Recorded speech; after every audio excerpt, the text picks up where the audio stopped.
नमस्कार दोस्तों, हमारे चैनल दुर्गा हिंदी कहानियों में आपका स्वागत है। हमारी आज की कहानी है 40 वर्ष की महिला ने किया बेटे के उम्र के लड़के से प्यार। बाद में जो हुआ वो सोच भी नहीं सकती थी। कहानी शुरू करने से पहले यदि आप हमारे चैनल पर नए हैं या अभी तक आपने हमारे चैनल को सब्सक्राइब नहीं किया है तो हमारी कहानियाँ सुनने के लिए चैनल को सब्सक्राइब ज़रूर करें। आज की कहानी कुछ इस प्रकार है। कार्तिक और इंदु कब तक आएंगे? अर्जुन ने पूछा। बस आने ही वाले हैं, मैं उनके लिए कुछ बना लेती हूँ, कहकर सुमन किचन में चली गई। सुमन जानबूझकर किचन में आ गई थी। अर्जुन की नज़रों का सामना करने की उसमें इस समय हिम्मत नहीं थी। उसकी नज़रों में इस समय बस रोहित के इंतज़ार की बेचैनी थी। सुमन और अर्जुन के विवाह को 21 वर्ष हो गए थे। युवा बच्चे कार्तिक और इंदु अपनी अपनी पढ़ाई और दोस्तों में व्यस्त हुए तो सुमन को जीवन में एक रिक्तता खलने लगी। वह अर्जुन से अपने अकेलेपन की चर्चा करती। अर्जुन, आप भी काफ़ी व्यस्त रहने लगे हैं, बच्चे भी बिजी है, आजकल कहीं मन नहीं लगता। शरीर घर बाहर के सारे कर्तव्य तो निभाता चलता है, लेकिन मन में एक अजीब वीराना सा बढ़ता जा रहा है। क्या करूं? अर्जुन समझाता। समझ रहा हूं तुम्हारी बात, लेकिन पद के साथ साथ जिम्मेदारियां भी बढ़ती जा रही है। तुम भी किसी शौक़ में अपना मन लगाओ न। मुझे बहुत अकेलापन महसूस होता है। मन करता है कोई मेरी बात सुने, मेरे साथ कुछ समय बिताए। तुम तीनों तो अपनी दुनिया में ही खोए रहते हो।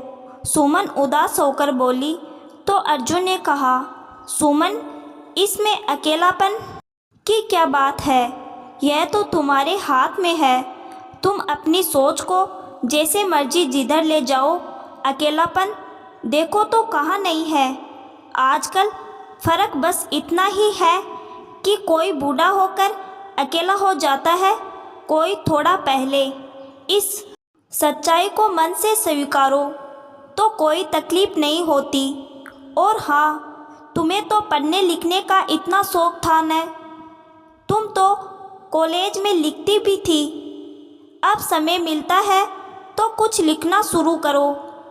मगर सुमन को अपने अकेलेपन से इतनी आसानी से मुक्त होना मुश्किल लगता। इस बीच अर्जुन ने अपने शहर में MBA करने आए अपने प्रिय दोस्त के छोटे भाई रोहित को घर आने के लिए कहा तो सुमन रोहित से मिलने के बाद खिल ही उठी। हॉस्टल में रहने का प्रबंध नहीं हो पाया तो अर्जुन के दोस्त श्याम ने अर्जुन से फ़ोन पर कहा, यार, उसे कहीं अपने आसपास ही कोई कमरा दिलवा दे। घर में भी सब लोगों की चिंता कम हो जाएगी। अर्जुन के खूबसूरत से घर में पहली मंजिल पर 2 कमरे थे। एक कमरा कार्तिक और इंदु का स्टडी रूम था, दूसरा एक तरफ से गेस्ट रूम था। रहते सब नीचे ही थे। जब कुछ समझ नहीं आया तो अर्जुन ने सुमन से विचार विमर्श किया, क्यों न रोहित को ऊपर का कमरा दे दे। अकेला ही तो है, दिन भर तो कॉलेज में ही रहेगा। सुमन को कोई आपत्ति नहीं थी। अतः अर्जुन ने रोहित को अपना विचार बताया और कहा, घर की ही बात है, खाना भी यहीं खा लिया करेगा, यहीं आराम से रह लेगा। श्याम ने आभार व्यक्त करते हुए कहा, ठीक है, उसे पेइंग गेस्ट की तरह रख ले। अर्जुन हंसा, क्या बात कर रहा है? जैसे तेरा भाई वैसे मेरा भाई।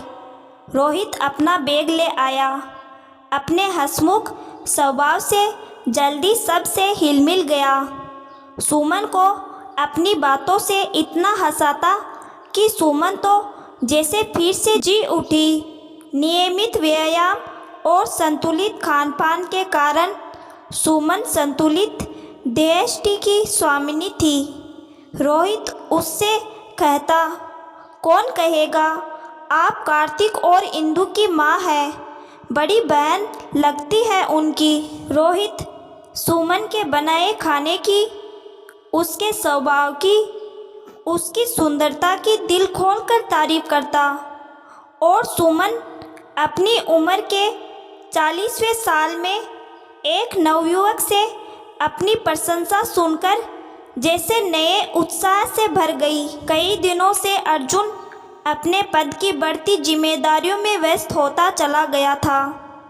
अब तो बस नाश्ते के समय अर्जुन हाँ हो करता हुआ जल्दी जल्दी पेपर पर नज़र डालता और जाने के लिए बैग उठाता और चला जाता। रात को आता तो कभी न्यूज़, कभी टैबलेट तो कभी फ़ोन पर व्यस्त रहता। सुमन उसके आगे पीछे घूमती रहती, इंतज़ार करती रहती कि कब अर्जुन कुछ रिलैक्स होकर उसकी बात सुनेगा। वह अपने मन की कई बातें उसके साथ बांटना चाहती, लेकिन सुमन को लगता अर्जुन की जिम्मेदारियों का सिलसिला थमने का नाम ही नहीं ले रहा है।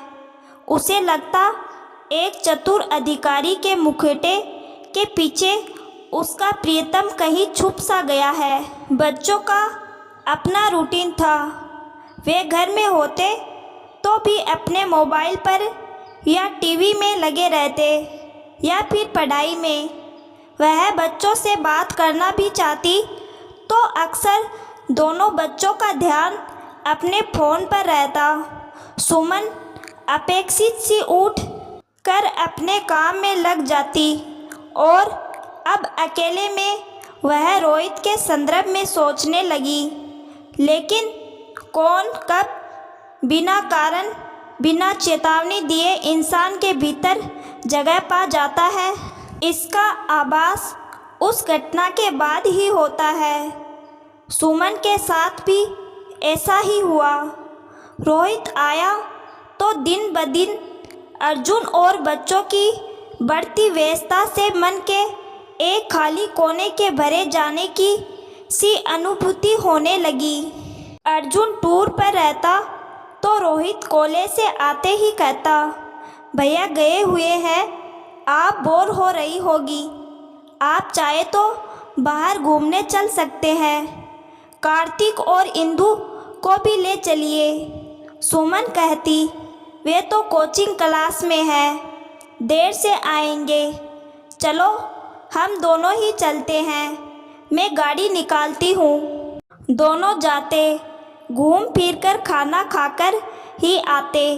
सुमन रोहित को अपना पर्स कहीं निकालने नहीं देती। रोहित उसके जीवन में एक ताज़ा हवा का झोंका बनकर आया था। दोनों की दोस्ती का दायरा बढ़ता गया। वह अकेलेपन की खाई से निकलकर नई दोस्ती की अनुभूति के सागर में गोते लगाने लगी। अपनी उम्र को भूलकर किशोरियों की तरह दुगुने उत्साह से हर काम करने लगी। रोहित की हर बात, हर अदा उसे अच्छी लगती। कई दिनों से अकेलेपन के एहसास से चाहे अनचाहे अपने भीतर का खाली कोना गहराई से महसूस करती आ रही थी। अब उस जगह को रोहित के साथ ने भर दिया था। कोई भी काम करती रोहित का ध्यान आता रहता, उसका इंतज़ार रहता। वह लाख दिल को समझाती कि अब किसी और का ख्याल गुनाह है, लेकिन दिल क्या बातें समझ लेता है। नहीं, यह तो सिर्फ अपनी ही ज़बान समझता है, अपनी ही बोली जानता है। उसमें जो समा जाए वह ज़रा मुश्किल ही से निकलता है। अब तो न चाहते हुए भी अर्जुन के साथ अंतरंग पलों में भी वह रोहित की चहकती आवाज़ से गिरने लगती। मन का दो दिशाओं में पूरे वेग से खींचना उसे तोड़ जाता। मन में उथल पुथल होने लगती। वह सोचती यह बैठे बिठाए कौन सा रोग लगा बेटी, यह किशोरियों जैसी बेचैनी, हर आहट पर चौंकना। कभी वह शीशे के सामने खड़ी होकर अपनी मनोदशा पर खुद ही हंस पड़ती। अचानक एक दिन रोहित कॉलेज से मुँह लटकाए आया। सुमन ने खाने के लिए पूछा तो उसने मना कर दिया। वह चुपचाप ड्राइंग रूम में ही गुमसुम बैठा रहा। सुमन ने बार बार पूछा तो उसने बताया, आज कॉलेज में मेरा मोबाइल खो गया है। यहाँ आते समय श्याम भैया ने इतना महंगा मोबाइल लेकर दिया था। भैया अब बहुत गुस्सा होंगे। सुमन चुपचाप सुनती रही, कुछ बोली नहीं। लेकिन अगले ही दिन उसने अपनी जमा पूंजी से 15,000 निकालकर रोहित के हाथ पर ज़बरदस्ती रख दिए। रोहित मना करने लगा, लेकिन सुमन के जोर देने पर रुपए रख लिए। कुछ महीने और बीत गए।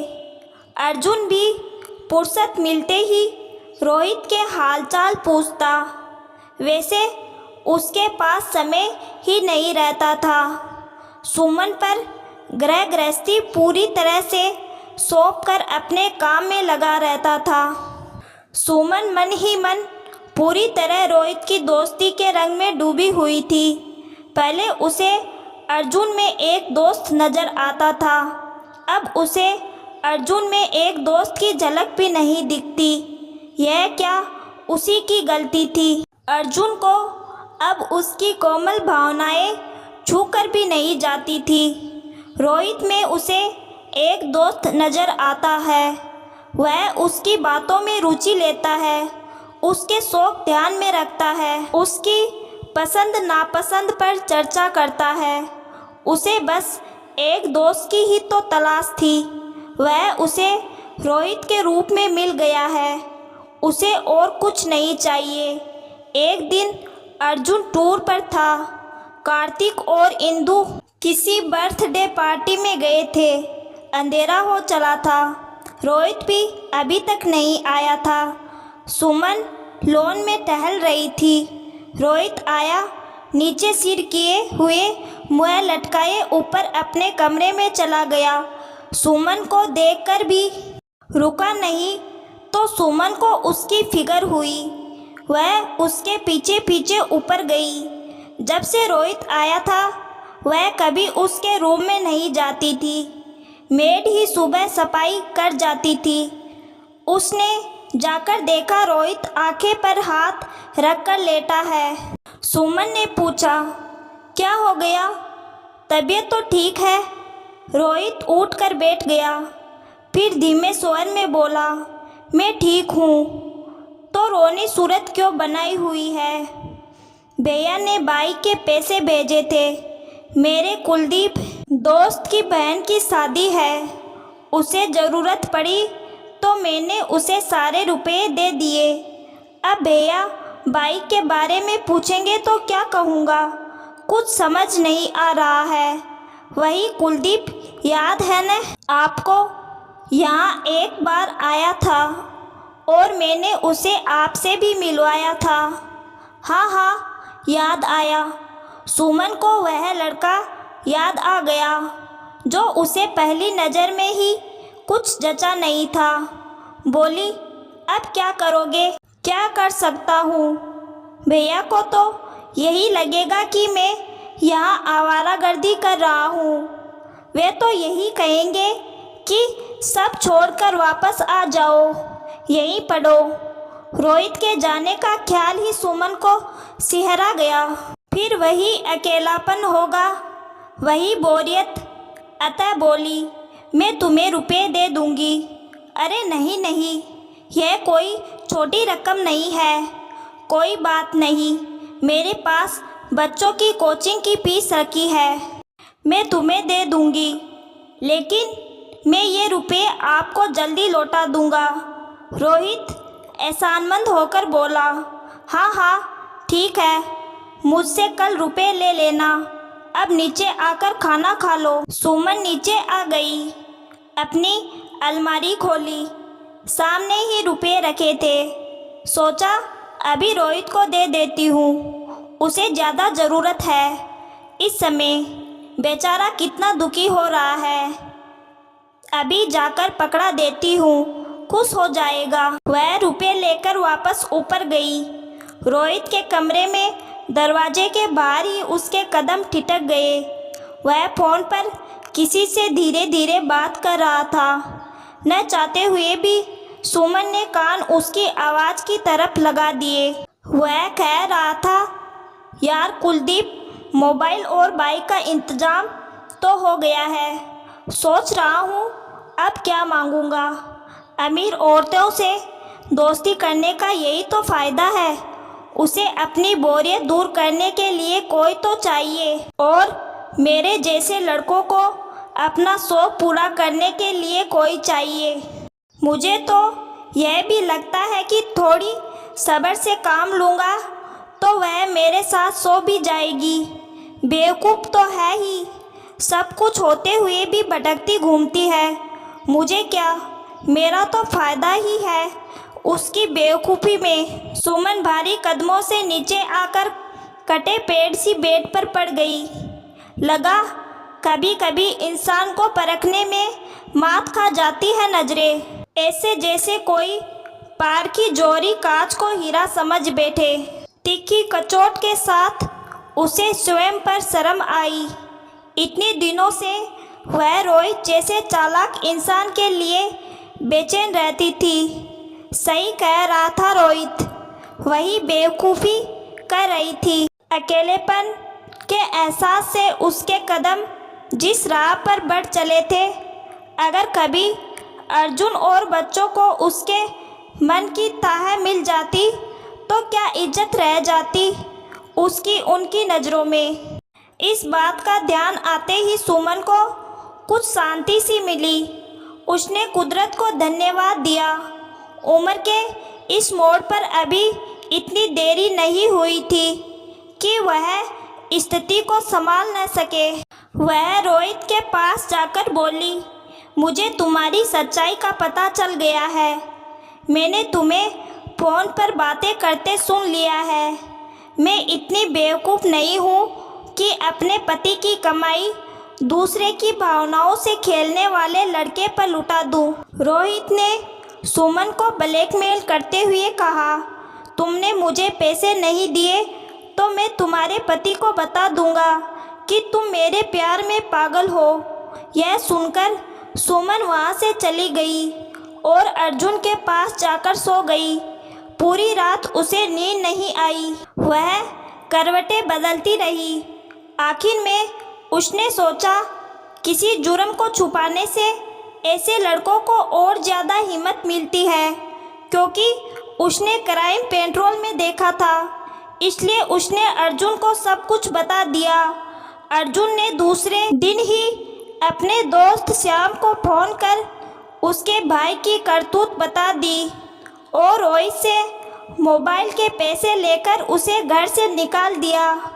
उधर सुमन अपने आप से शर्मिंदा होकर रो रही थी। उसे गले लगाकर अर्जुन बोला, इसमें तुम्हारी कोई गलती नहीं है। मुझे तुम्हें समय देना चाहिए। मुझे तुम्हारी भावनाओं को समझना चाहिए था, पर मैंने हमेशा ही तुम्हें नज़रअंदाज किया है।